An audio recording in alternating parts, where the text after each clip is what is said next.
ঘন জঙ্গলের এক গাছে থাকতো এক কাক আর তার ছোট ছোট ছানারা।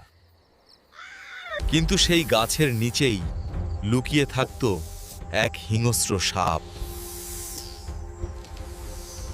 ও আল্লাহ, আমার ছানাদের ছেড়ে দাও।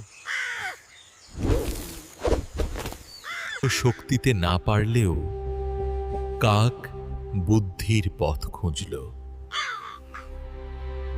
সে রাজার বাগান থেকে এক সোনার হার চুরি করল,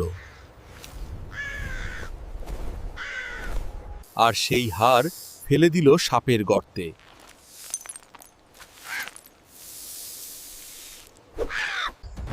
রাজাদের সৈন্যরা গর্ত খুঁড়ে সাপটাকে মেরে ফেলল।